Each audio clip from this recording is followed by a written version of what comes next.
Kindly take your seats.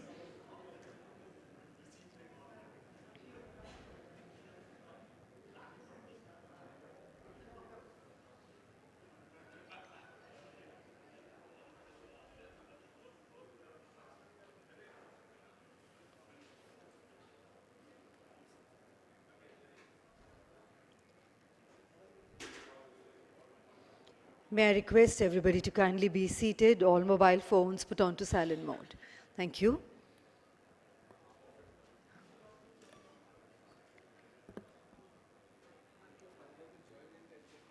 Who will join?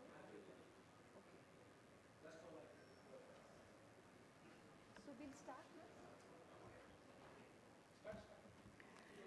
So, ladies and gentlemen, to begin the proceedings of today's 5G India 2022, the 6th International Hybrid Conference, I have the proud privilege in inviting on stage Mr. Rajat Mukherjee, Director General BIF. A warm welcome to you, sir. Ladies and gentlemen, please put your hands together to welcome. I invite our distinguished guest, Sri Kishore Babu, DDG SRI, Department of Telecommunications, Ministry of Communications. Ladies and gentlemen, please put your hands together to welcome him. Ladies and gentlemen, our eminent dignitary, Professor Kiran Kuchi, Professor, Department of Electrical Engineering, IIT Hyderabad, will be joining us virtually. Dr. R.K. Upadhyay, Executive Director, C.DOT, will be joining us in a few moments from now. Also joining us virtually in this session would be Mr. Satish Jamdagni, Vice Chair, TSDSI, Vice President, Reliance Jio. And may I invite on the stage Mr. Dinesh Chand Sharma, Director, Standards and Public Policy, SCSEI. A warm welcome to you, sir. Also inviting Mr. Shashidharan, Managing Director, Bharat Exhibitions, to join us on the stage.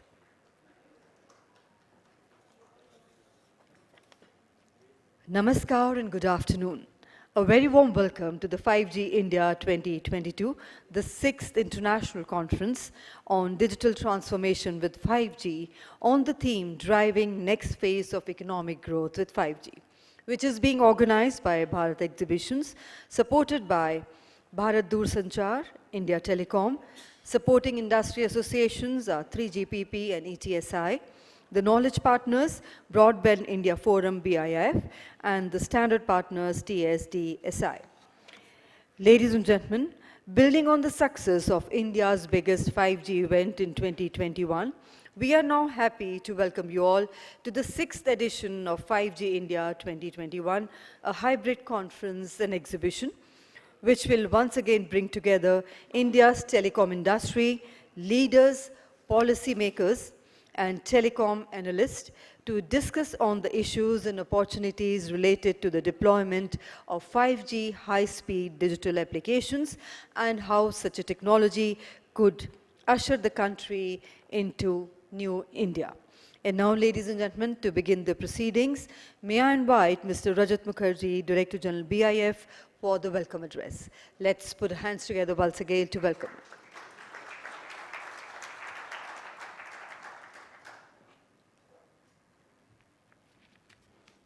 A very good afternoon and welcome to everybody on this, the first day of the plenary session when we're going to be having a panel discussion. But before I do anything else, a very good afternoon to the chair of this session, Sri Kishore Babu, and to each of the panelists, whether you are here physically or virtually. Do we have the virtual ones up with us yet?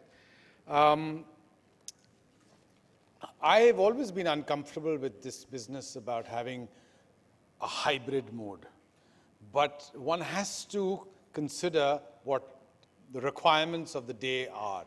I would much rather have had everybody sitting over here and having a more engaging conversation, but the reality is hybrid is the flavor of the season.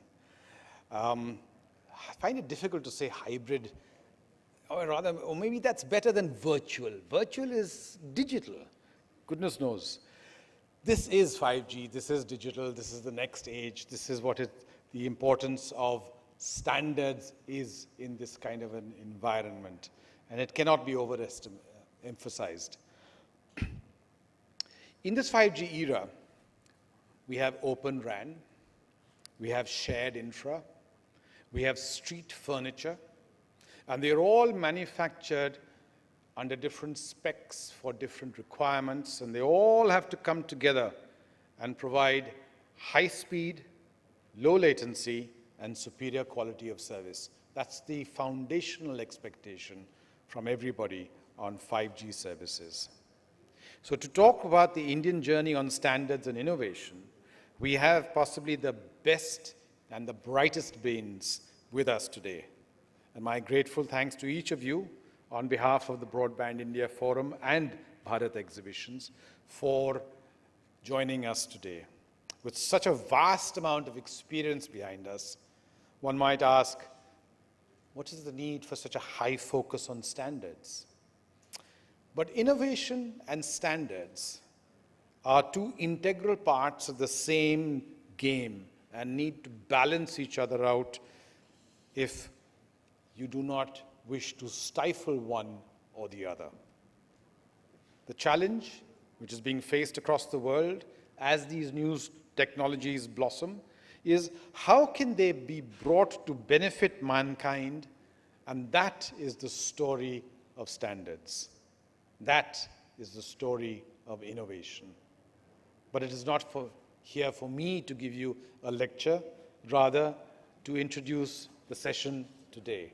So it is my great pleasure to introduce to you Shri Kishore Babu, ITS, DDG Standards, R&D and Innovation in the Department of Telecommunications, Ministry of Communications, Government of India.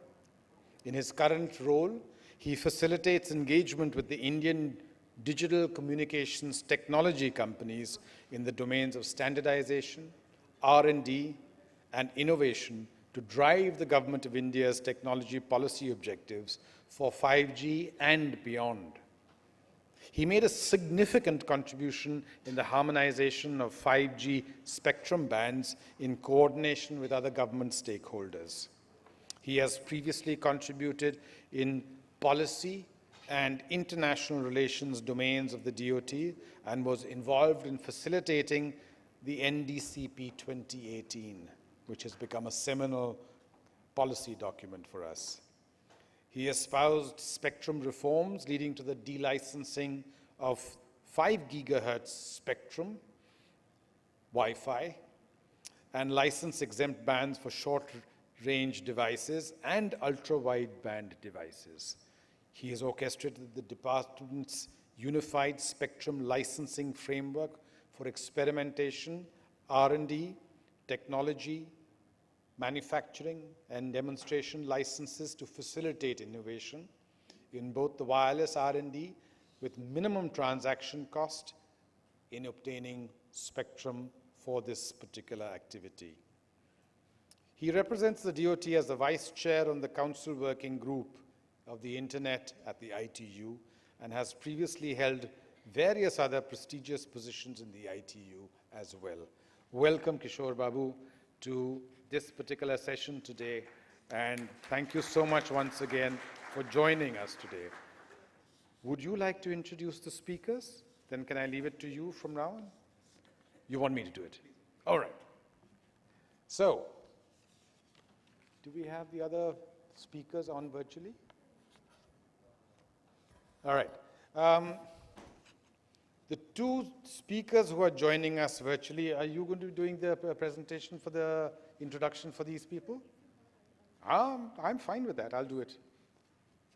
The two who are going to be joining us virtually are Professor Abhay Karandikar and Professor Kiran Kuchi and Satish Jamadagni. Now, unfortunately, Professor Abhay Karandikar was unable to join us because a delegation has arrived at IIT Kanpur, but I think Kiran Kuchi should be with us. And, oh, sir, welcome. And Satish Jamadagni. Welcome, Satish, this afternoon. I don't know if you can see me. Okay, so just a quick round of introductions. Professor Kiran Kuchi, I think, who's yet to join us, is a globally recognized innovator in the realm of 5G standards and development. And Kiran Kuchi incubated a startup company, Wisig Networks, in 2016 at the IIT Tech Incubator with the aim to prioritize the said prototypes and inventions. Dr. Kuchi's commercialization efforts, coupled with his portfolio of patents, are likely to accelerate indigenous 5G product development and commercialization. May I also just take a minute to welcome Dr. R.K. Upadhyay, who is the Executive Director of CDOT. Sir, thank you so much for coming and joining us this afternoon. I have taken the privilege of already starting the whole setup with your permission, sir. Dr. Upadhyay is an ITS officer who has earlier served in key positions in Prasar Bharati, DOT, BSNL, DRDO, and the TRAI, having worked on various issues including infrastructure, spectrum pricing, broadband, NGN, interconnection, indigenous telecom equipment manufacturing, and the list is endless. He is a winner of several awards, including the J.C. Bose Award by the Ministry of Defense, the National E-Governance Award, the CIO 100 Award by IDG, and the Deepak C. Jain Award by IIM Bangalore. We also have the privilege of having with us Mr. Satish Chamadagni, who has joined us online. Can we have him back on screen, please? He is currently a Senior Vice President and Head of Global Standards at Reliance Jio. He has 23 years of industry experience in the telecom domain. He is also currently Vice Chair of the TSDSI, which is the Indian Standards Development Organization. He is active in 3GPP, GSMA, and the ORAN Alliance. Earlier, he was co-chair of the Asia Regional Operators Group, Small Cell Forum SCF, and was on board of the International Multimedia Teleconferencing Consortium, IMTC. He has around 200 granted patents in the wireless and network domain. And finally, we have Mr. Dinesh Chand Sharma, co-chair of BIF's Committee on ICT for Inclusive Ability for Persons with Disabilities, and Director for Standards and Public Policy EU Project SESI. He has over 30 years of industry experience and represents European standards organizations, including ETSI, the European Commission and European Free Trade Association in India. He also holds various industry positions, such as Chairman of the Advisory Committee for M2M plus IoT Forum in India, Chairman of the Standards and Policy Working Group of IET IoT Panel, and has active memberships at the TEC, DOT, BIS, etc. Having introduced the best brains in the business, may I hand over to Kishore Babu now to take this session forward. Kishore Babu, over to you. You can do it either from there or from here, but whichever is more comfortable. Please.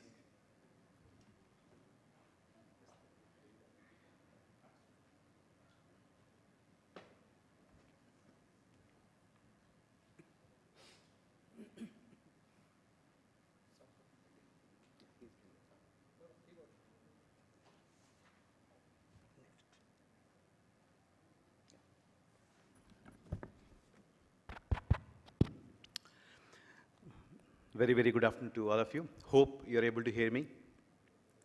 See, standardization, some people say that it's a very boring subject. Very, very boring subject, lot of documents, lot of studies, lot of persuasion, right? So perhaps, let me start with a small anecdote so that to make it more interesting. So the program aptly mentioned as standards and innovation. In fact, what DOT has done is, DOT introduced something in between called R&D. So in DOT, we have got a division called Standards, R&D, and Innovation, which is, very sweetly called SRI division. So normally for people, we add SRI Sri before, but in the case of our division, we add Sri after the division, okay? So that's the importance what DOT started giving with regard to standardization.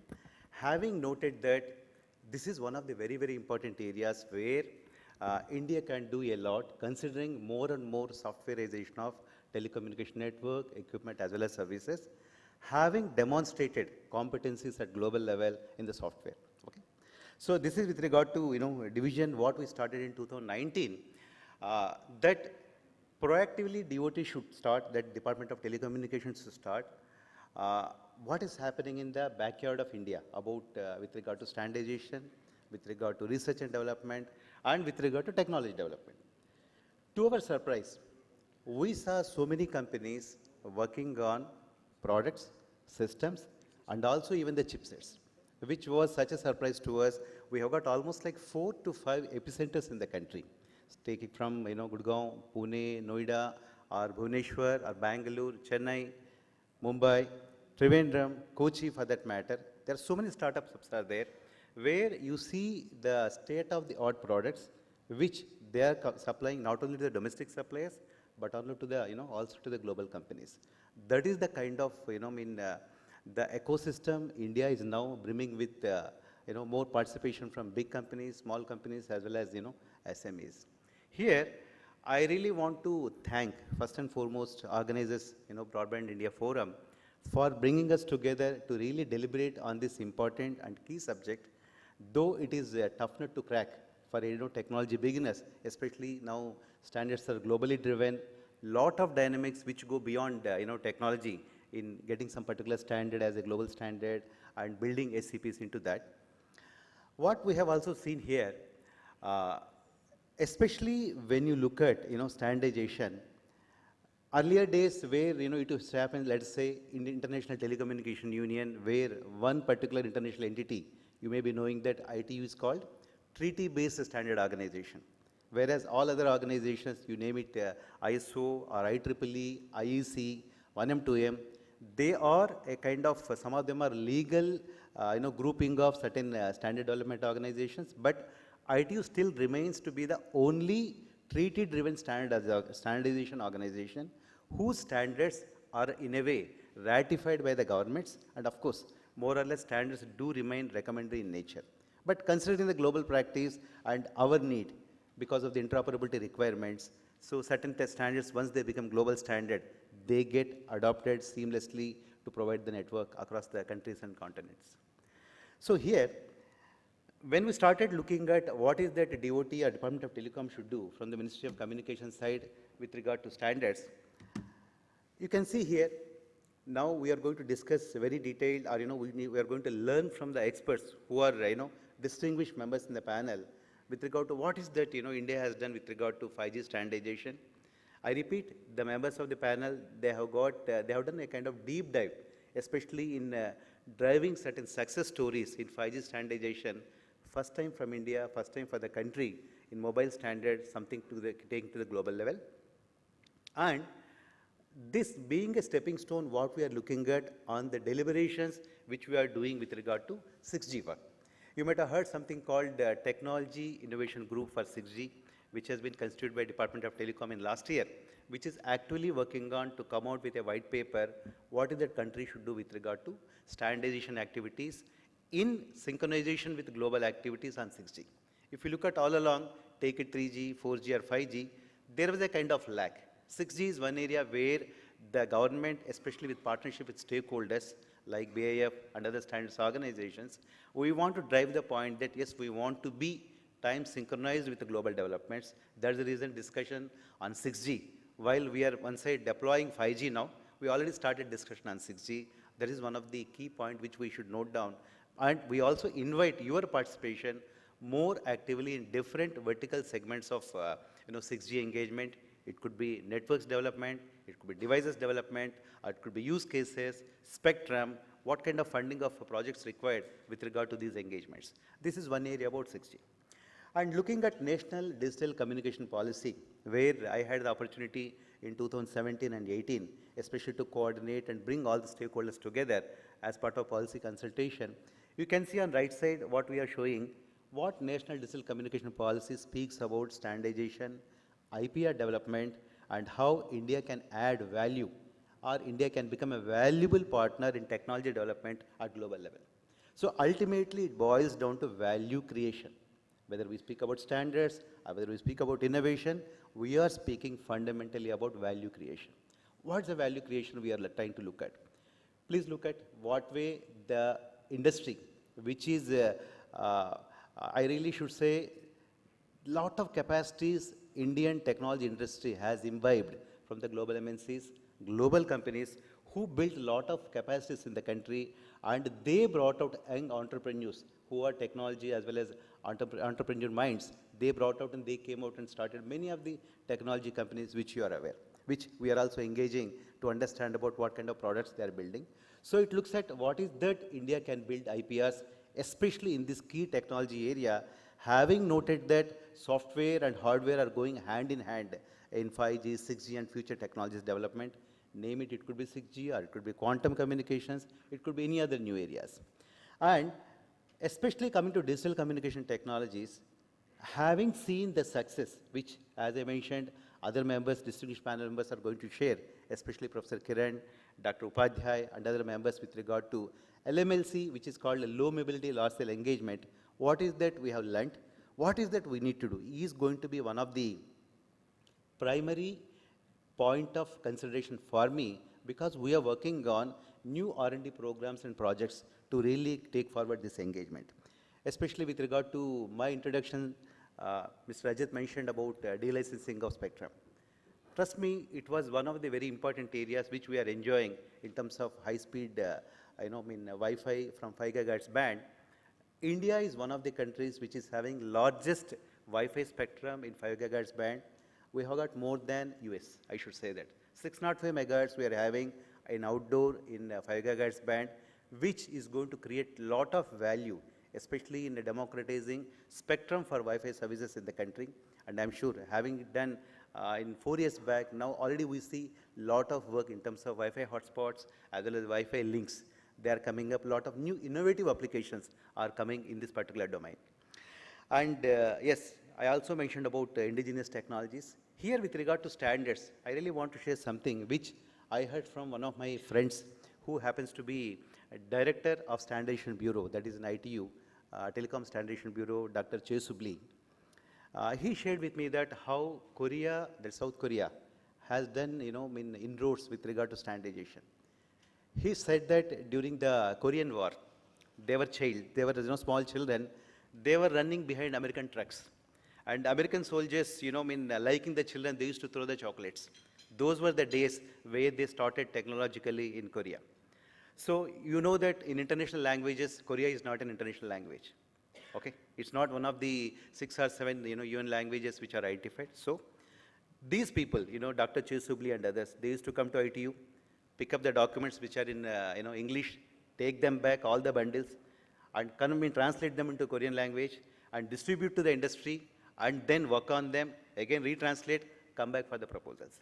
Today you can see where Korea stands. There's a kind of opportunity with regard to standardization. Having established a solid ground on technology front, we can foresee in the coming years. So these are the 4 points what we are going to look at as part of the, this particular panel discussion outcome.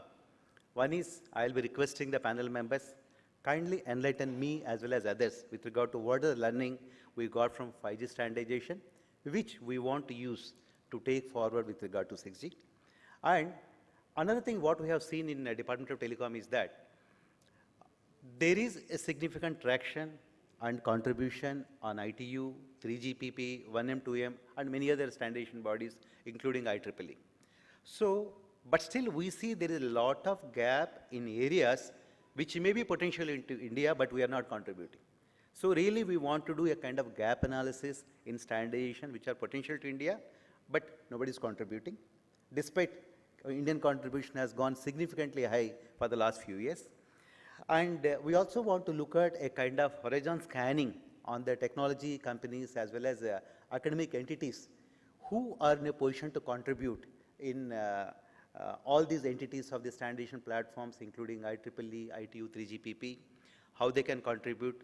They may be part of TEC national working groups, or they may be part of TSDSI, or they may not be part of any of these entities. We want to identify those entities, how we can bring them into this particular engagement, which is going to be important as well as crucial in the coming years. And the last one is that, yes, what is that India should do with regard to value creation?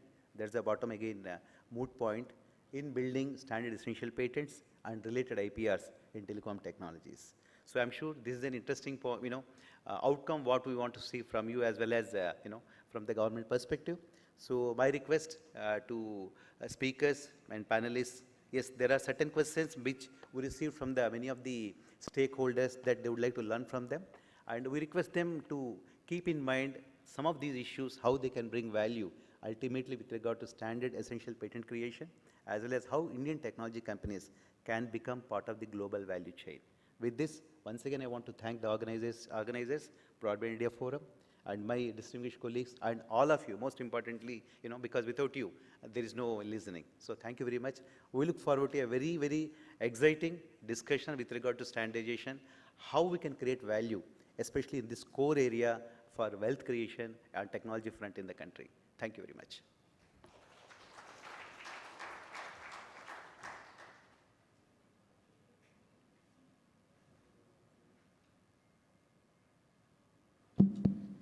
Thank you.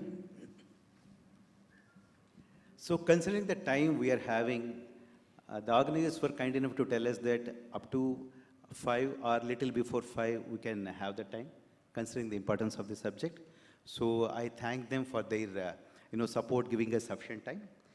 And Professor Kiran, are you able to hear us? Oh, is it okay? So I repeat, Professor Kiran as well as Professor Abhay, who also drove very significantly with regard to 5G standardization, especially with regard to 5G standards program. They could not join. But on their behalf and from all of you, I want to thank them for their significant contribution where 5G, as I mentioned, is a standard, first time which India made on in mobile technologies. Now, with support from all the global stakeholders, it got merged into 3GPP 5G standard. Key features of 5G, especially which facilitates enhancing the coverage in rural segment to create a kind of Indian environment which can facilitate to deploy 5G networks even in rural and remote areas with low investment cost. So that is one of the contributions which came from them. So thanks to all the contributors of 5G. Some of them may be part of this discussion, some of them may not be. So thanks once again to all of you for making such a contribution, giving a great speed and velocity to go to the next level of engagement and standardization. And with us we have got Mr. Satish Jamdagni and Mr. Upadhyay, Mr. Dinesh. Thanks very much for being. So now may I request with Mr. Upadhyay. So Upadhyay, thank you very much for joining. Being Executive Director of CDOT, it's not easy to spare time and join. Thank you very much. So with regard to standards, would like to understand from you, Dr. Upadhyay, from your vast experience and distinguished career, what is your view about how we are positioned on standards, especially with the rest of the countries? And what is the roadmap we have got ahead to achieve something, a significant global leadership in standardization with regard to digital communication technologies? Over to you, Dr. Upadhyay. Thank you, Kishore. Good afternoon, everyone. Thank you, organizers, for inviting me. I'm not the expert in standards. I'm the head of an R&D institution. Nevertheless, I would say that, in terms of standardization, nothing much was happening in India.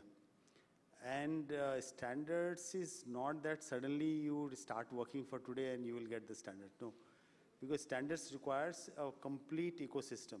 What I mean by complete ecosystem, when the standards are made, you need, first of all, the R&D. Identifying the problem, doing something in a different way. Mr. Kishore referred the LMLC. A lot of research went, IIT Madras, IIT Hyderabad, many, stakeholders worked on that. We need R&D, we need design, we need manufacturing, we need academics. All these segments, when they work together, then these things come up. Typically what happens in the standards making, how does the standards made? The standards are primarily driven by the vendors. Vendors develop something, they do R&D, they test the concept in their labs, and then they go to 3GPP and say that this is how we should do it. And based on the push from the members, the standards get implemented. What happened in India? Like I can give my own example of when I was in TRAI. I used to attend ITU meetings, 3GPP meetings. I'll see every time a different face from India, a different face, because sometimes this guy is going, it was like Prashad, 3 time aap chale jao, 3 time aap chale jao, aise. This is how we used to see a very fixed set of 50 Chinese, 50 people, they will fill up the room. And we have the tendency, okay, आधे दिन session कर लिया, आधे दिन trip कर लिया बाहर का. No, they won't go from their room from morning to evening. But now, and then overall, on top of that, you need a standards body to take it forward. Today, we have, thankfully, TSDSI, which is formed in India. And I mean, we can very proudly say that there are only 7 SDOs in 3GPP. We are one of the SDO, and the TSDSI is one of the SDO. So we see today, many study groups are formed in TSDSI, where the complete ecosystem, participates. Where they have many study groups, academics participate, R&D participates, industry participates, and therefore this standard journey is taken forward. Mr. Kishore was referring to 5GI. It would have taken not less than 2 years before the 5GI standard was, taken the LMLC concept from the conceptual stage to the implementation stage, and then getting through into 3GPP. Thankfully, it is merged with release 17 of 3GPP now. So this is one example that the standards can be done if there are concerted efforts. We lost the race in 5G, and earlier, if you see a few years back, the majority of standards used to come from Europe and America. Today, more than 50% are, maybe 50-60% will be from Asia. And where from Asia? It will be China. But they work very, very hard in terms of right from the beginning, in terms of participation, in terms of this. So we also need to do, and thankfully now government is very, very serious about it, that we need to have a standards, because unless you have standards, you will don't have say. The second thing is these standards ultimately become SEPs, Standard Essential Patents. And these SCPs are the revenue drivers. If you have few SCPs here and there, today, if you have to make a mobile phone in India, not many SCPs you have to, take from various people. You don't have your SCPs, SCPs are already done. So therefore, I am very happy that standards, a lot of work is to be done, and Secretary Telecom, I have heard him saying very openly and publicly that now we'll support a fixed team, which will be funded by DOT, which will go to the standards body, and they will be a regular guy. I mean, not that today I go, tomorrow he goes. There will be guys, and that is how the standards will be developed. 5G, we have not done much. Many standards have come from China. But 6G, we have done a good job. 6G, as Mr. Kishore was referring, that 6G task force, 6G technology innovation group has been formed. 6 task force have been formed in that. Every task force have been given a different job. And these, the recommendation of this task force will be dwelled by the R&D, manufacturing, academics, and finally get built into the IMT 2030 program of ITU. And therefore, I think the kind of support currently we have having, there's a push of Atmanirbhar Bharat. I'm sure the standard side also India will take a lead, and 5G, 3G, 4G, we were nowhere there. But somehow in 6G, we have taken the advanced action, and therefore, I'm sure that India's time will come for 6G. Thank you.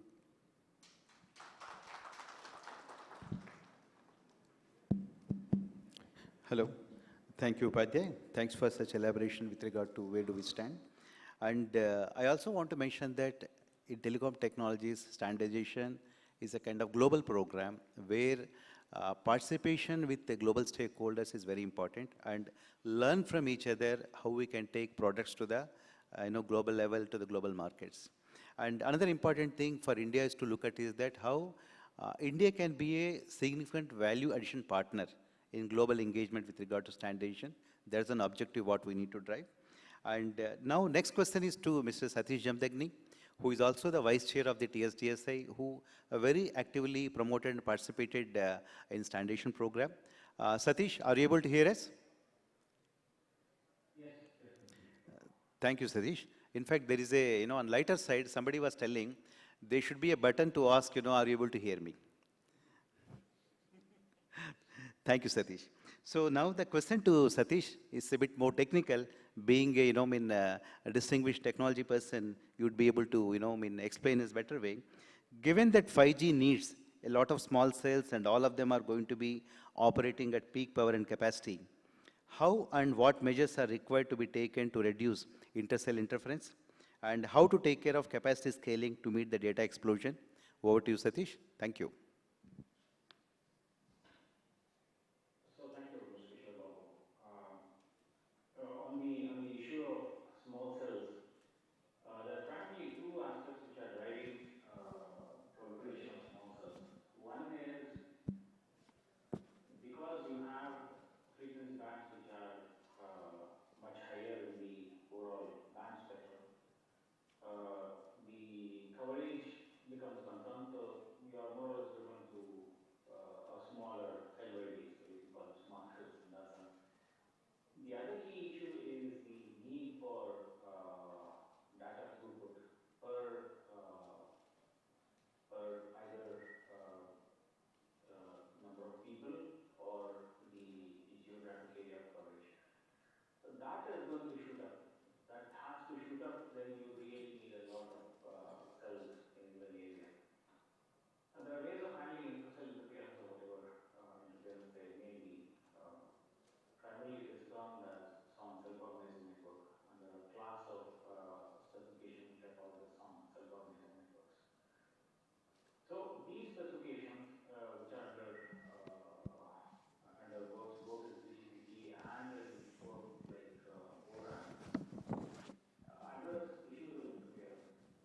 So there are mechanisms of coordination between the cells that is put in place. So essentially, you have a kind of an orchestrator which will make sure that there is no interference among these entities. So that's how the primary way in which interference is handled. Within the protocol specification, if an operator does not want to engage a whole suite of these self-organizing network algorithms, they can do a subset of it. Just aimed at interference, which is like frequency interference, time interference. So basically, they use some kind of mechanism or handle to orchestrate transmission between a plane and other between multiple cells in a given area. So that's one way of handling interference.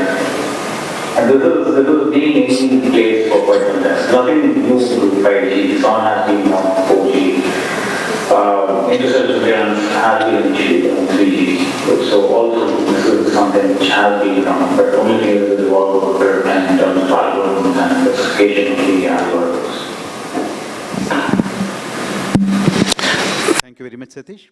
In fact, this is one area while rolling out the networks, especially densification of small cells, this we need to address. Thanks very much for enlightening us. I also want to welcome Bhargava sir as member technology. He guided us in Department of Telecom. Thank you, sir, for joining us. Now, question is to Mr. Dinesh. As you know, 5G, we all speak about not just increasing the voice quality or enhancing the data speeds. It's also about making it relevant every socio-economic vertical. So if that is so, 5G as a technology, how it is going to support in all those verticals which we never heard, how ubiquitous connectivity is going to make a lot of difference in terms of opportunity creation or in terms of new delivery of efficiencies, etc. So Dinesh, kindly share from your experience and knowledge what's going to 5G and how it's going to help us in different use cases. Over to you. Thank you, sir, for asking this question. Before I talk about applications, if I go back and talk about the speed which 5G is bringing, or when standards organizations started creating 5G standards, around the triangle, they put three major scenarios, okay? The one was broadband, second was latency, and the third was massive machine type communications. They knew it that the 4G is rolled out and 4G is giving a decent amount of data speeds, which is around 1 Gbps from the theoretical perspective. And they knew it that the 20 to 40 milliseconds is what we will be able to achieve. But then they realized that now we are entering into a world of everything connected, everything digitized, whether it is Digital India, whether it is Smart City. So what was happening is there were many non-ICT sectors. Whether it is energy, whether it is manufacturing, whether it is agriculture, every sector which used to be a non-ICT sector, they wanted to be a part of this evolution or a revolution. by bringing the ICT on top of their existing non-ICT network to make use of it. Now, realizing that by using this massive machine type communications, this is one use case which is coming up. And second is, we all understand in the hyper-connected social world, even today when we read an email on a mobile phone, and if there is an attachment of 10 or 20 MB, we click it and we want to get it download as quick as possible. With this social world, the time in our mind has become so minimal that we want to get this file downloaded as quick as possible, which means latency will also be a use case around that. And of course, broadband, again, simple download, all the information should be as quick as possible on the touch of a button. So effectively, use cases are there which are bandwidth hungry, which are low latency, and plus this massive machine type communications.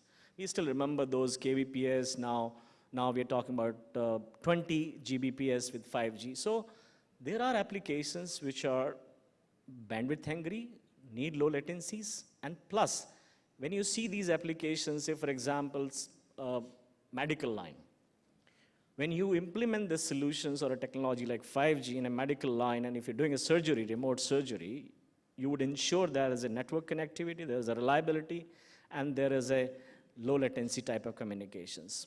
Mobility, health, manufacturing, these are bandwidth hungry. So in nutshell, the number of applications which are possible on 5G is enormous. But of course, we say that we can live with those applications, or we can do those applications in 4G also. But then how to take care of the massive machine type communications? So there are many enormous number of vertical use cases for which we would need 5G. For example, if you talk about today, almost on average, one user has 2 devices when we talk about machine-to-machine or IoT devices. We know that these devices, number of devices will go to 10. If you can serve 60,000 devices in 4G technologies, we know that these number of devices would go to 1 million per square meter area, per square kilometer area. So we know that the kind of generations around IoT use cases is happening. Just bring an IoT and then you can create a use case. But then you need the pipe, you need the backhaul, you need the design, which means small cells. So there are enormous use cases which we can build on this 5G technologies, and we are right time rolling it out. So in my opinion, enormous potential is there. Thank you. Thank you, Dinesh. In fact, one interesting analogy, what I heard with regard to use cases, perhaps it is interesting to know. We have in English only 26 alphabets. But look at the literature we have created. Look at the fiction we have created. Look at the stories we have created, right? 26 combination can make that. So as you rightly mentioned, we have got 3 capabilities in 5G. Ultra reliability, low latency, and massive mission type communication. And with different degree of variation, imagine the kind of applications what it can create. It's enormous. And to inform you, DOT also has constituted under member technology something called interministerial committee consisting of 21 departments, all different verticals starting from mining, health, education, name it, any vertical is included in that. The primary purpose is in 5G, the Department of Telecom, in partnership with industry and in partnership with other ministries, proactively we want to drive in building awareness with regard to 5G, number 1. And second, we also want proactively pilots to be taken up in the respective departments so that they become the prime drivers in those socio-economic verticals where they drive in partnership with the industry. So my request to all of you is that anybody is having any particular 5G solution or 5G applications, please do get in touch with us directly to us or through BIF. We'll facilitate in engagement to these ministries. What we are doing is, we are going as across the government as well as across the industry approach. Solution providers, system integrators, service providers, system integrators, and the government entities. Together, we go and make a presentation to Ministry of Health, Ministry of Mining, Ministry of Education, etc., so that everybody is aware that what is happening. And another interesting thing what we have seen, in the presentations, those who are presenting Among themselves, they are seeing a lot of collaboration opportunities. We see that, okay, Airtel coming up with somebody and building an opportunity, Reliance coming up with somebody and building an opportunity. That is among the solution providers themselves. So there's an opportunity. Please be part of the 5G engagement with regard to use case and solutions. Now we are going to look at a question to Dr. Upadhyay. That is about especially with regard to low latency, high reliability, the kind of characteristics. Dr. Upadhyay, so audience would like to know one of the key objectives of any high-speed, low-latency networks, which serves several mission-critical applications, is to be able to deliver secure services and infrastructure. So how do you think, if any, is going on in this area of standardization to ensure that 5G meets this requirement? Over to you, Dr. Upadhyay. Hello. What you meant was how the security is implemented. Yes. As Dinesh ji already said that the 5G not only deals with the speed, like 3G, 4G, we are only talking about speed. 5G also talks about low latency and the MMTC. So these two things are nothing to do much with security per se, in the sense they bring newer applications. Like low latency will bring robotic surgery, haptics, MMTC will bring massive deployment of sensors in the real time, V2X, those kinds of services. As far as security is concerned, security is something, once the standards are there, various vendors do implement the solution. Like Nokia will write code in certain way, Ericsson will implement same standard in different way, we will do it in a different way. The security part has to be taken right from the design stage. Like when you're designing the software, you have to take care of security in layers, for example, service layer, configuration layer, management layer. You also have to take security in terms of planes, like user plane, control plane, data plane. So a lot of this security has to be done with the development. Now, how do we know that this guy is meeting the security requirement or not? There are certain standards which test your equipment or a product or a software with respect to standards. In fact, if I remember correctly, Government of India brought regulation somewhere in 2011 that all the equipment which will be deployed in the private network or the Indian network will have to be security certified by government. And for that, there was a center opened in Bangalore, which is working. That's called NCCS, National Center for Communication Security. The job of the NCCS to ensure that these whatever equipments are brought into the country are certified. But unfortunately, it is such a huge subject, we have not been able to yet fully implement it, and government is every year extending this deadline of mandatory testing in India. So the testing from CCRAs or those kind of testing is accepted. But government has definitely taken certain steps. For example, one of the steps is MTCT, Mandatory Testing and Certification of Telecom Equipment, which is managed by TEC. So what MTCT does, it provides you an ER certificate, Essential Requirement Certificate, if you manage to pass some of their tests. So one such requirement is here. And the second requirement, I said that NCCS, how do NCCS ensure that what needs to be tested? So they have come up with called ITSARs. I think it is called Indian Telecom Security Assurance Requirement, ITSAR. If you read the ITSAR document, it tells you that this is how I'll test your equipment, this is how I'll test your module. So if you have to get an ITSAR certificate from an organization like NCCS, you'll have to work in your design right in the beginning. So therefore, 5G security is a separate thing. The beauty which has come with respect to latency and the MMTC are two different things. We will have to design the security right in the beginning. And this is much more important today because whole of your telecom network can be brought down in seconds if it is not secured. And once your telecom network comes down, your banking will come down, your health will come down, your power grids will come down.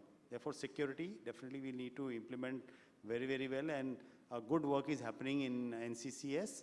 I think if you look at their website, they have already come up with it. It starts for 4G, some routers, Wi-Fi, some equipments, and I think they are working on the 5G. So security definitely will be very, very important with respect to, seeing that the networks are not vulnerable. And why this is important now in 5G is much more important than 3G, 4G. Reason in 3G, 4G, the hardware used to be proprietary hardware. Nokia will give you an hardware, Nokia will give you software. Nobody knows what is in that hardware. It is a black box for you. So, but today it is not so. Complete 4G, 5G, which is now coming up, 5G is totally working on a COTS, commercially off-the-shelf hardware. So, and it is completely software. It's virtualized. So therefore, the more you virtualize, more you make it open, more you connect it, and there is nothing new in this, it is much more vulnerable to attacks. Therefore, the security becomes much more important, and I think the designers of the technology should take care of the security requirement. So we at CDOT, we are, when we were developing 4G, to be very frank, initially we did not think of these lines, but over the time when we started studying the NCCS ITSR requirement, we found that a lot new work is to be done, and we had to modify our code in a big way to meet the security requirement. If you meet the security requirement, the mitigation is better. It's never safe. I mean, you can't say that it is 100% secure. The probability of attack will be reduced if you manage to bring all these concepts. Because what is ITSR? ITSR is the, a joint requirement coming out from IEEE, coming out from IT, coming out from IETF, coming to, from SDIs, coming from 3GPP. So all these, requirements are combined together, and certain Indian requirements are added, and that is how the security standards are being made. So I'm sure being into R&D, we are looking at those things, and these needs to be, a test mechanism has to be there in the country, whether this is really being followed or is not being followed, because security is very important for the telecom network. Thank you.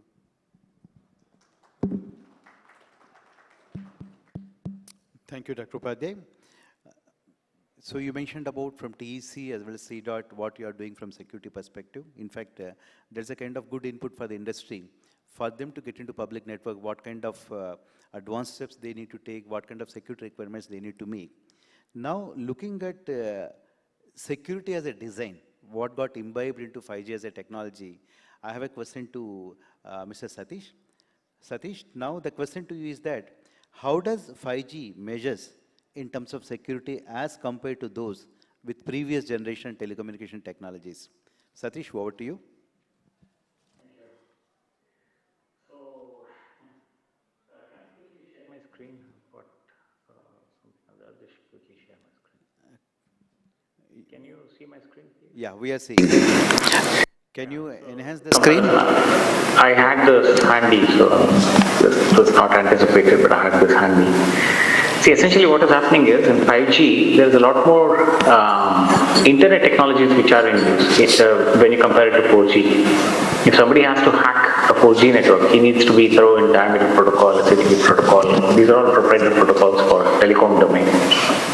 When you look at the 5G core network, HTTP to JSON, TCP/TLS, of course, I mean any internet protocol guy would be aware of it.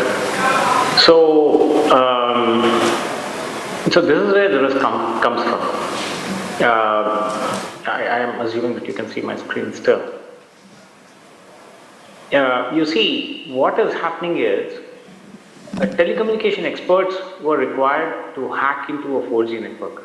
But in 5G network, don't be very surprised if any internet cloud expert will start hacking into 5G networks. And that's where the barrier, entry barrier has really come down for 5G networks. And this is also, this is one of the serious risks that we see from the point of view of 4G to 5G. But that does not necessarily mean that, I mean, it is there are no mitigation mechanisms. There are mitigation mechanisms, but this is where it is. The barrier has come down, and that's one of the key things which has to be taken into account if you are. I'm stopping. I'm not sharing my screen. Yeah, this is one of the key issues that we will have to address as far as 5G is concerned. don't be very surprised if you have high school kids hacking into 5G networks, which was not the case in LTE. LTE needed some level of understanding of the protocol. That is the differential. And this is something that has to be put into place.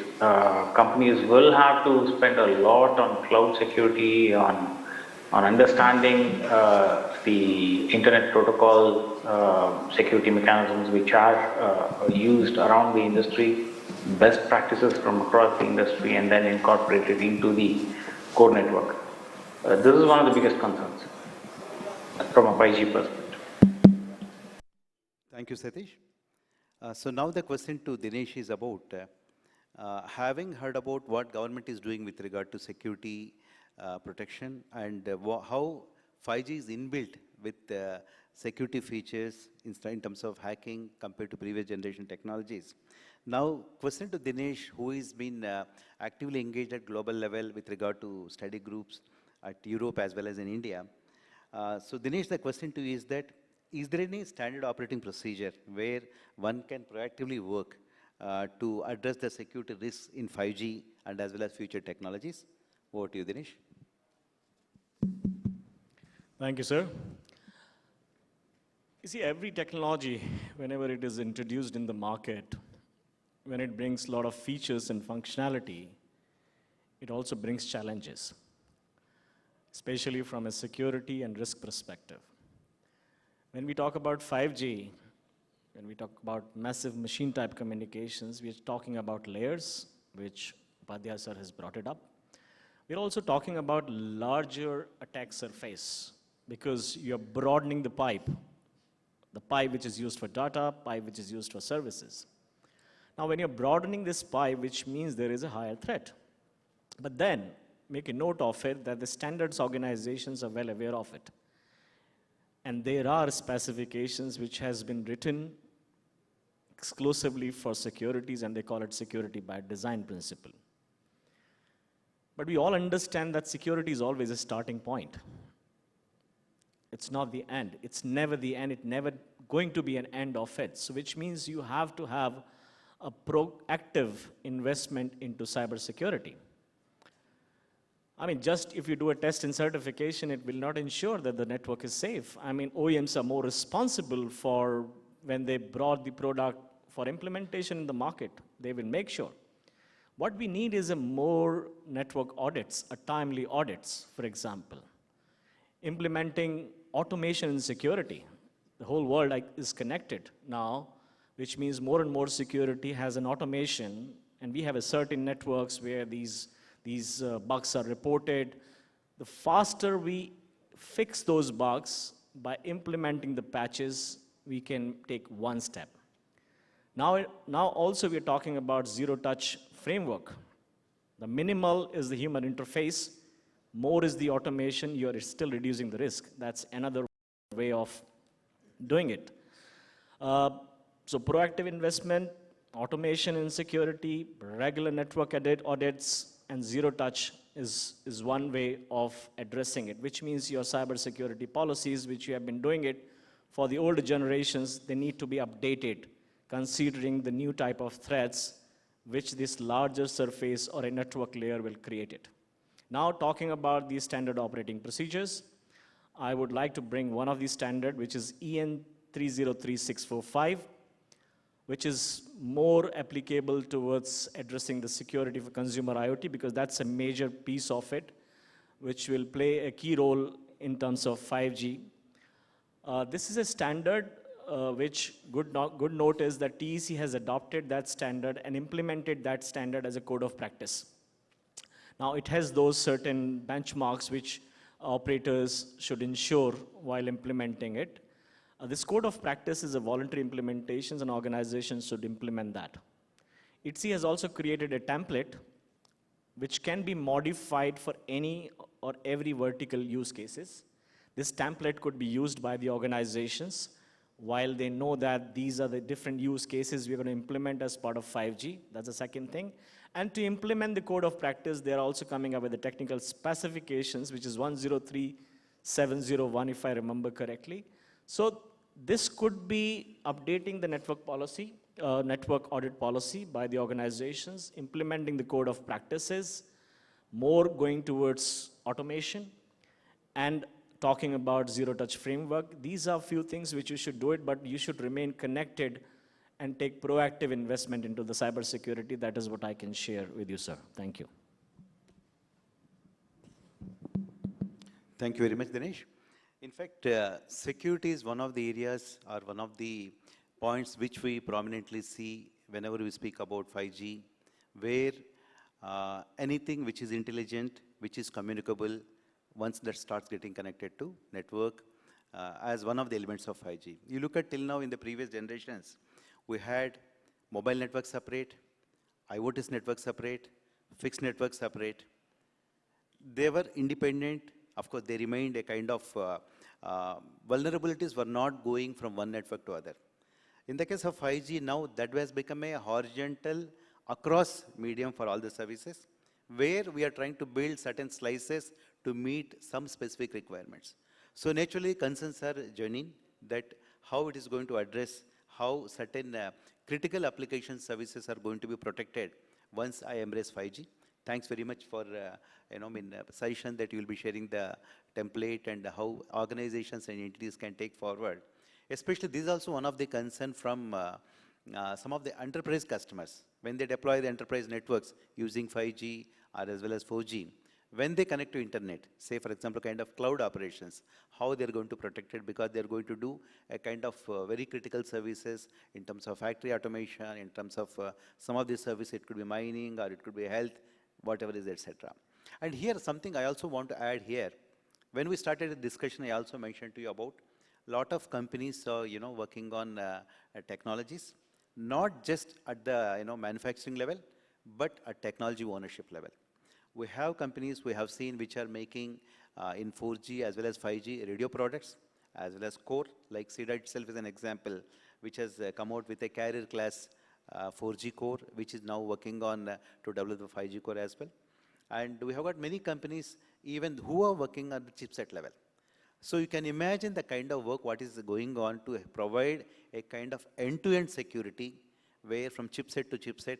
Thanks to NSCS, General Pansar is here. Sir, welcome to the session. And thanks for all the support from NSCS and other ministries as well to promote this kind of technologies at core level, which is going to contribute a big way significantly, especially to have a kind of end-to-end security. And also they have got a framework for trusted sources. So entities are being identified, who could provide components as well as elements, network systems to the public network. So that is also one of the good work where to promote and build confidence in the public networks. So thanks for all the support from every stakeholder who is contributing to make networks trustworthy, safe and secure in terms of confidence to the user as well as the service provider. We go to the next round of discussion. Here it is about again going to the comparison of technologies as well as what kind of solutions are possible. Before asking the question to Dr. Upadhyay, I want to share something. Incidentally, for 5G use cases, I have not seen any document in 3GPP yet. But whereas in 4G advanced LTE, there's a document from 3GPP. I was surprised. It almost lists 180 number of use cases. Looking at 4G advanced parameters itself, advanced LTE you can say, there itself it lists down around 180 parameters or 180 kind of use cases, how by different combinations of different capabilities, what kind of use case can emerge. But imagine when 4G or advanced LTE itself can give around 180 kind of use cases, 5G is going to be much more, and perhaps it's going to be many, many numbers. So Dr. Upadhyay, the question to you is about if 4G LTE or advanced LTE is going to satisfy almost all existing needs. So then what is that 5G is going to add more new? Is it only in terms of higher data, or what is that 5G is going to radically contribute in terms of use case and solutions? Over to you, Dr. Upadhyay.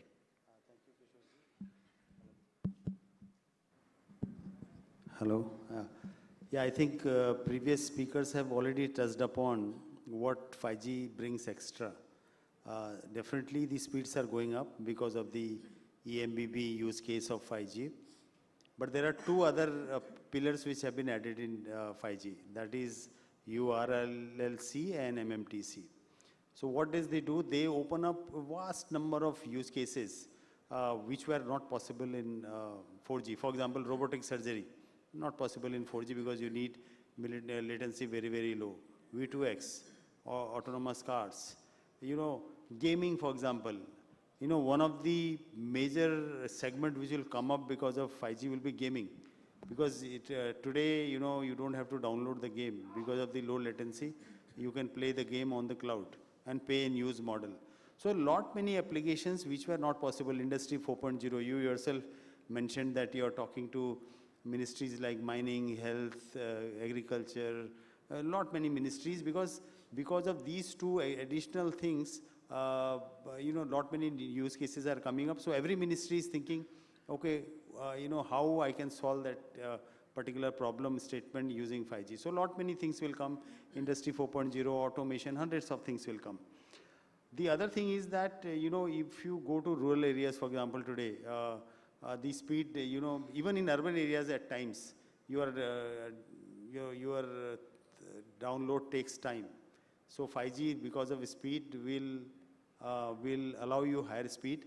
4G brought Olas, Ubers, because they were not possible in 3G, because you need real-time location setting, you want to know where the car is, where the driver is. So all these many new use cases will come, and that is how the 5G will, why will operators invest unless until they get additional revenue from there. So that definitely there is a lot many use cases which will see that the additional revenues comes up. You would have also seen that DOT has come up with private network scheme.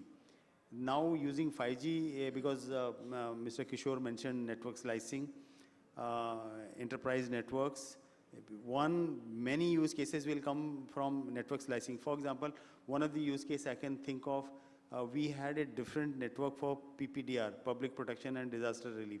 The whole thing can be done within this, using one of these slice. So lot many things will be possible, and private networks will come up. And the other thing from the economic perspective, I feel, if I take an analogy that suppose there is a restaurant where it can house 50 people, you know, and suddenly you see that a lot of waiting is there, you know, lot many people are waiting to get into the restaurant. So what does normally entrepreneurs do? They think, yeah, yahan to business ka possibility hai, he will open one more restaurant. Suppose that restaurant increases the capacity from 50 to 500. So there is no need of opening the another restaurant. So it's going to happen in 5G also, because now your tower is going to give you bigger pipe which will serve a large number of customers. So you today, even though the cell radius may be in kilometer, but if you see in the urban setting, the inter-tower distance is 100 meter, because the capacity gets choked, because the Indian population is also so much, especially it is very true for India. The population is so much that you choke up the capacity immediately, the operator has to open up a new tower there. So now if the capacity comes to one place, which is fatter pipe, the number of towers also will go down in terms of capacity serving. So which will save some kind of capex, it will save some kind of opex. But primarily more than that, new use cases will come and new revenue streams will come, new business models will come. That will be the differentiator between 4G and 5G. Thank you. In fact, I also invite you to come and visit the use cases from service providers, system integrators, as well as solution providers during India Mobile Congress, scheduled during October 1st to 4th at Pragati Maidan, where there is a lot of enthusiasm from one and all of the ecosystem to come and showcase about what is that 5G can do.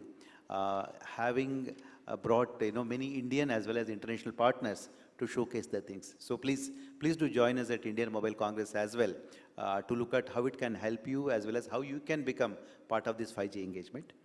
So now the question to you, Mr. Satish Jamdagni. Satish, can you hear us? Yes, Mr. Yeah, thanks, Satish.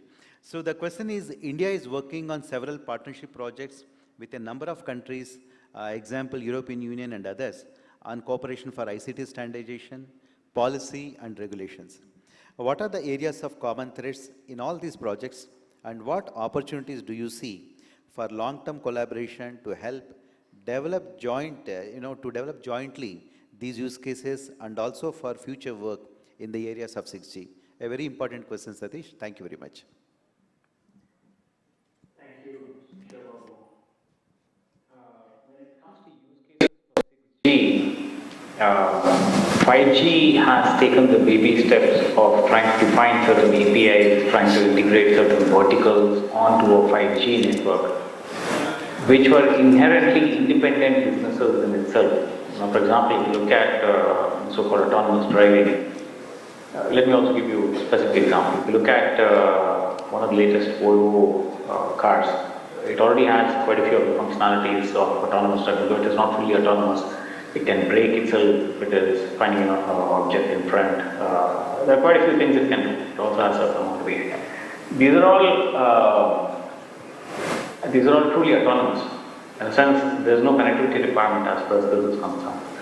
That does not necessarily mean that some of the upgrades and other opportunities does not exist through a connectivity if it exists.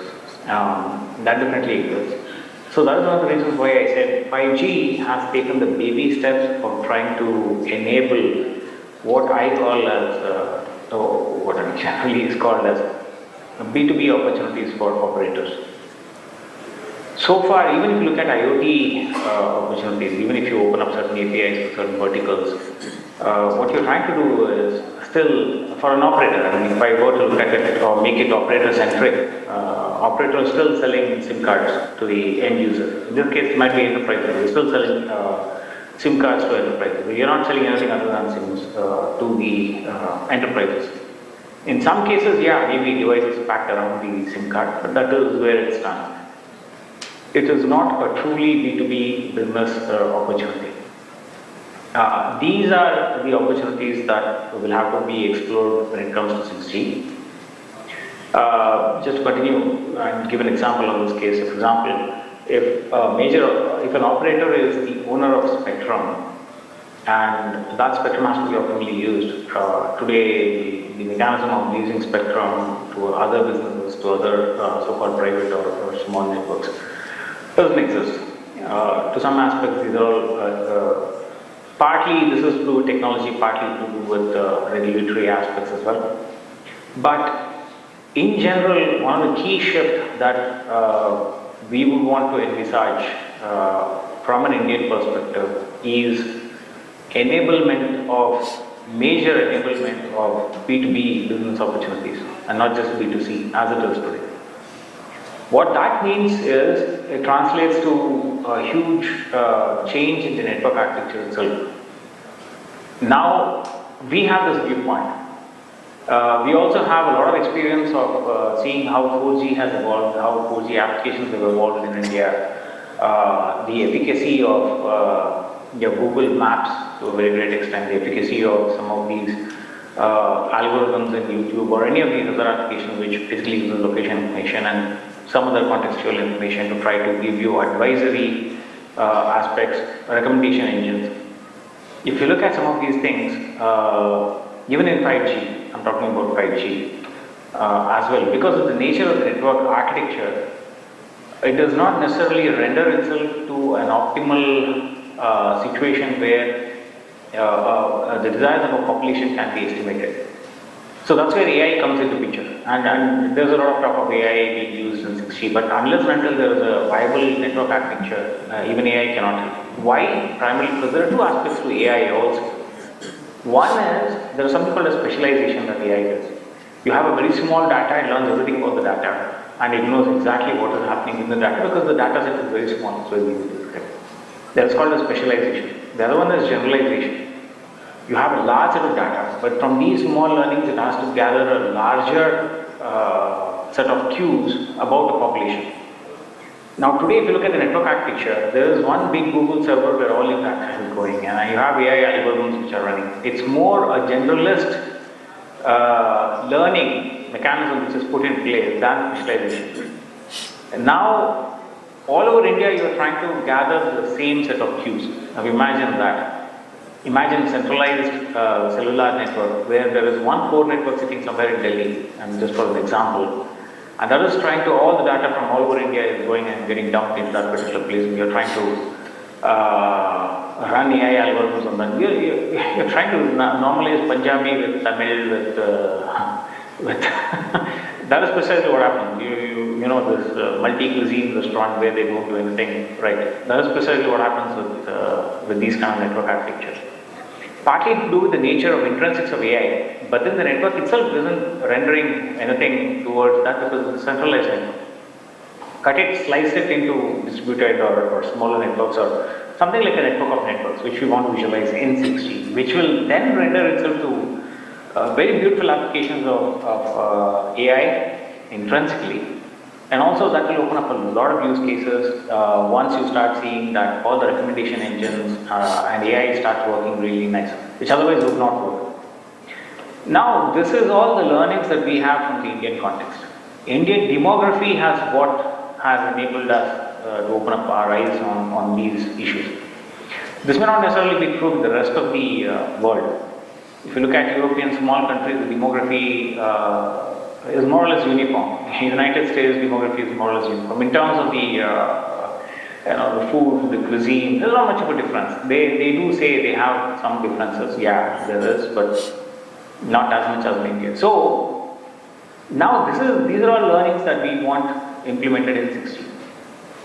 Now we will have to go and socialize this in ITU with other SDOs, and that is something that we are trying to do. We are talking to multiple SDOs, and these partnerships, as I said, are very, very critical. We have to socialize. We have to make sure that our requirements go mainstream into the set of requirements. Otherwise, if you look at the ITU documents today, the way it is evolving, you are seeing very normal things. What was ultra low latency has become ultra low latency. What was already massive MTC has become very massive MTC. What was enhanced EMBB, enhanced broadcast, enhanced broadband is becoming ultra X, URLX. It's just an extension of all those things. But fundamentally, there is a lot of learning that we have as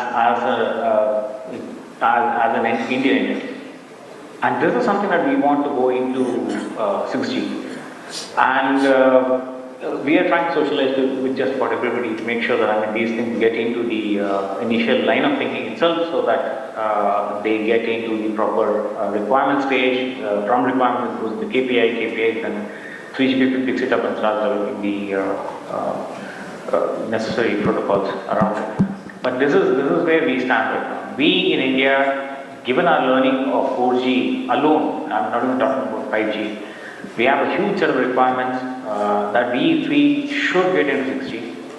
We are at the right point in time where we have to, or we are in fact trying to socialize with a lot of other global organizations.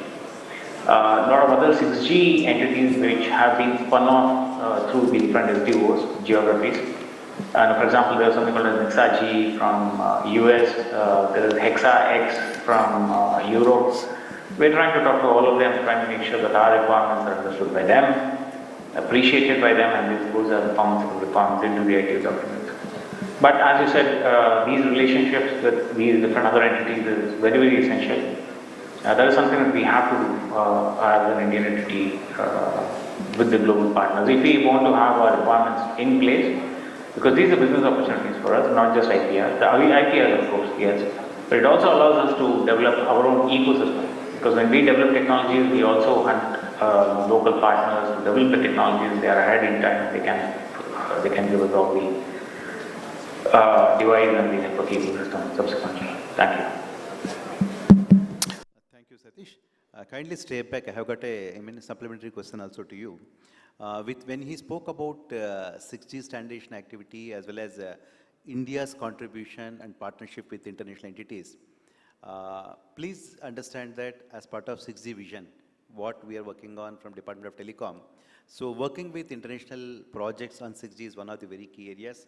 That's what experts are suggesting under 6G Technology Innovation Group, which is going to submit its reports very soon. As part of our assessment with many of the Indian academia about where the work is happening with regard to millimeter band, maybe 100 gigahertz and above, surprisingly we saw that in IIT Delhi, they're having test probe setup even for 110 gigahertz. And of course, they're also having 40 gigahertz ACE. But 110 gigahertz as well as intelligent reflector surfaces work from Samir and IIT Guwahati, IIT Mandi. There are many places already work has begun to look at in advanced millimeter bands about what kind of new reflector surfaces would be needing, especially to work on. Because when you look at in the spectrum, the lower bands are almost, they are consumed. They're no more available. Of course, as the technology progresses, maybe previous technology bands would also be available for carrier aggregation, etc. But new bands is of serious interest. New waveforms are of again serious interest when it comes to 6G.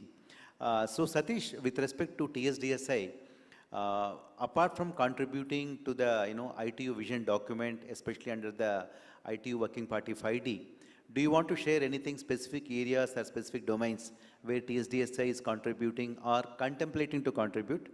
Satish, back to you again. Yes, Mr. Kishore Babu. One of the key emphasis or one of the key items that we have emphasized, which none of the other entities around the world have emphasized, is the need for a change in network architecture. This is something unique that we as TSDSI, we in India have realized and want put into the ITU specifications. Why? Because of multiple reasons. One is because of the nature of the demography that we have, the use cases that we have seen. The other one is primarily because this also enables a lot of B2B use cases, which is, technically speaking or economically speaking, big bucks for us looking forward. Your ARPU and whatever struggle that we have, simply goes away with B2B opportunities. That is something that we want to explore as an operator. This is something that we have not seen from other entities, other geographies. This is unique to India. This is something that we want to enforce in the vision document.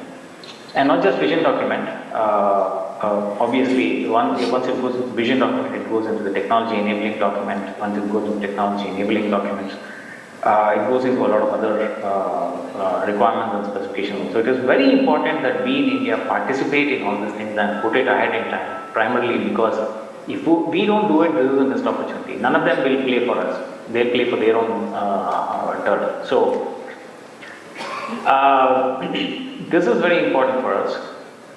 We have been taking contributions. Just to give one example of what we take as a contribution and how the world interprets it, there is an entity called, there is a term which is called as bridging the digital divide. When India, we as Indians emphasize on that, the understanding that we have is very different from, say, for example, when the American entity or the European entity comes and talks of the same digital divide, bridging the digital divide. For them, bridging the digital divide is global connectivity. That's it. And how do you achieve global connectivity? Satellites. As one of the platforms, they do not realize that bringing the cost of network deployment is one of the mechanisms of bridging the digital divide. That doesn't just go into their DNA, it's not there in their DNA, it just doesn't come out from their side. So their interpretation of what we call as digital divide is very different from what we perceive in India as bridging digital divide. For us, it is the cost of network deployment, which is extraordinarily high when it comes to 5G, which is something that we don't want done in 6G. We want to bring the barriers down. So the interpretation is very different. We want to make sure that the technology itself is distributed in nature. The small network nodes which can be deployed, that means the cost of network deployment is very, very low. That is our interpretation. Not a global Elon Musk kind of a massive billion-dollar, hundreds of billions of dollars of satellite coverage and something like that. Of course, that is also one of the viewpoints. I mean, not denying that, but there is a different viewpoint, and these are the viewpoints that we will have to take to ITU. I just wanted to emphasize on with one example. Thank you. Thank you, Satish.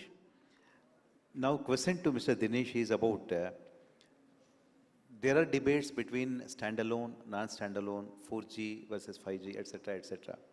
So, Dinesh, the question is about in India and many other parts of the world, 5G technologies will have to coexist with the incumbent 4G and LTE technologies. How long do you foresee operators continuing with both technologies and why? Hello. Thank you for asking this question. It's more appropriate for the operators to answer, but let me try. Normally, two technologies, like when we talk about 4G and 5G, the ideal time frame is 5 to 6 years. They coexist. Now, why do they coexist if you see a scenario of 4G or a demographics of, say, for example, India? It's all entire in ecosystem. Affordability. The India needs a bigger affordability. Today, 80% handsets are affordable by majority of our consumers in India. Even if the new handsets which are coming up is expensive if they are 5G ready. So reaching that affordability in terms of handsets will take certain period of time. Similarly, when you talk about a capacity network, which is actually a 5G network, and we talked about small cell, it needs a huge investment. Now, as an operator, we are ready to invest, but we should see the uses, the business case, and the investment relations. So return on investment is also the important factor. So ideally, to answer your questions, 5 to 6 years is what I believe the technologies will coexist. 4G can fulfill the use cases which are for the mass market today, but there are use cases which are in urban India for which we need 5G, so 5G will start rolling it out. Of course, I do read the news from Reliance Jio, for example. They want to launch in Diwali in 3 cities, and they will go pan-India in 2023. Yes, if they see a business case with those kind of investments and those kind of infrastructure, why not? But ideally, it takes 5 to 6 years to coexist. I mean, it's very much possible that 4G will have the business cases. It'll continue to coexist as an underlayer. But on top of this, there will be another layer of 5G. We will start putting up based on the use cases, based on the investments, and based on the business cases. So that to answer your questions, 5 to 6 years ideally. Thank you. Thank you, Dinesh. So primarily, we focused about standardization, innovation, especially what is that India is doing, what is that we can do more in building our engagement with Indian stakeholders as well as international stakeholders, taking note of 6G is the new program which we are trying to look at, where we see a lot more engagement, lot more partnerships are going to be established and fructified. So thanks very much for all the distinguished panelists, Mr. Satish Jamdagni, Dr. Upadhyay, as well as Shri Dinesh, and of course Professor Kiran Kuchi and Professor Abhay Karindekar, who have been contributing for this area of work. And very quickly, any questions from the audience to these members with regard to this work? Any specific questions from the members? Of course, even otherwise, you can get in touch with us through Broadband India Forum. And also, we invite you to, get in touch with us with regard to 4 points what we mentioned about. We are working on gap analysis of standards participation in potential areas for India in the different standard bodies. What are the, standardization gap, and who could be the potential new partners from academia and industry who could come and join, especially in taking this engagement more stronger and wider. So with this, I request and I want to thank all of you once again. Thank for the opportunity for Broadband India Forum, and especially to all of you for patiently listening to us. Thank you.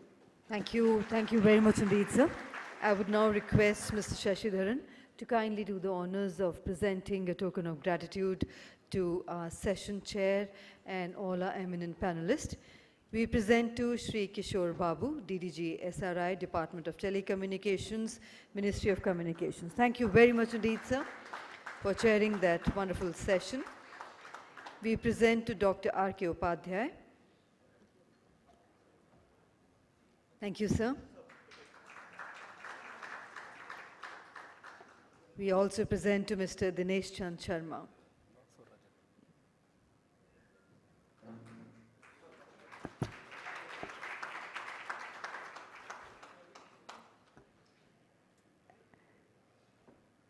And I would request Mr. Shashidharan to kindly say a few words as the closing remarks of this session.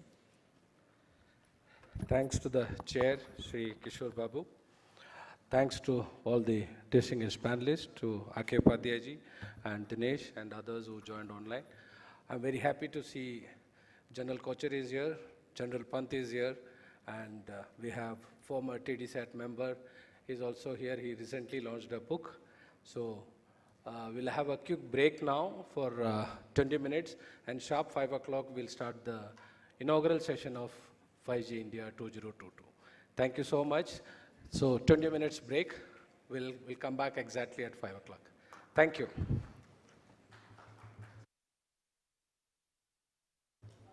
Thank you very much indeed. And ladies and gentlemen, like Mr. Shashidharan announced, we are now going to have a quick 20 minutes tea break. Please join us outside for a cup of tea and coffee and be seated before 5 o'clock for the inaugural session of 5G India 2022. Thank you very much.